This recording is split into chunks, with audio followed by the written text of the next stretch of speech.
The senator added later, Joe Biden is unwell, he's unfit for office, he's incoherent, incapacitated, and confused. These are his words. Offering him a chance to respond. Today you have retail gasoline prices and diesel prices at record highs. Yes. Yet you have yet to ask Americans to consume less. You're a train guy. Have you ever thought of your administration asking Americans to drive less, to take public transport? Well, if you ever raised a family like mine, you don't have to tell them. They're doing everything in their power to figure out how not to have to show up at the gas pump. That's why, for example, one of the things that's going to help a lot, but it's going to take time, is our infrastructure bill. The truth is, they don't have that many options in terms of transportation around the country right now. If you live in the Northeast Corridor, you do. If you're driving back and forth between Baltimore, Washington, New York, et cetera. But you don't have many choices. You don't have a whole lot of choices to deal with other aspects of transportation in terms of local transportation. And so what happens is, and unless they're electric, we find ourselves the cost of flying, buying a ticket on a plane costs more because of gas prices. So this is a process.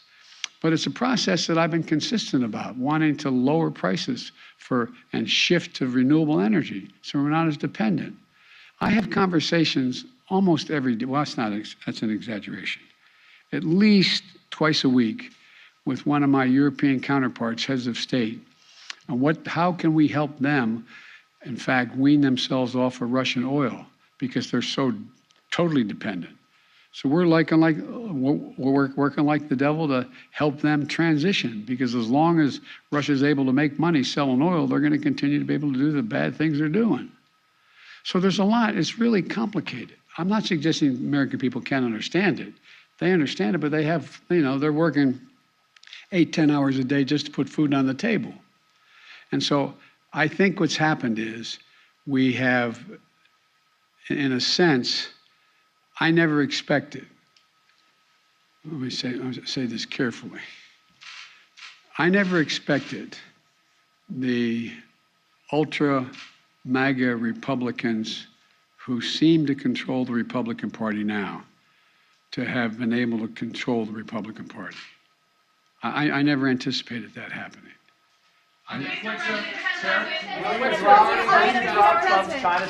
Mr. President, a year ago the administration was saying that inflation was transitory. That's obviously not the case now. How long do you think it will be until we see prices coming down? I'm not going to predict that. It ranges, depending on which economists you're talking to, by the end of this year, and some say it's going to increase next year. But there's others say by the end of this year you're going to see it come down, by the calendar year. I don't know, but I know what we have to do to make sure that we can bring it down.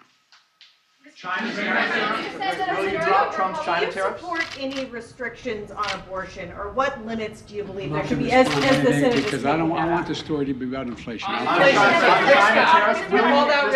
You called out Rick Scott a little while ago in your remarks. Earlier today, anticipating your remarks, he said, and I'm just quoting here, that the best thing, most effective thing Joe Biden can do to solve the inflation crisis he created is resign. He's the problem. The senator added later, Joe Biden is unwell, he's unfit for office, he's incoherent, incapacitated, and confused. These are his words. Offering him a chance to respond.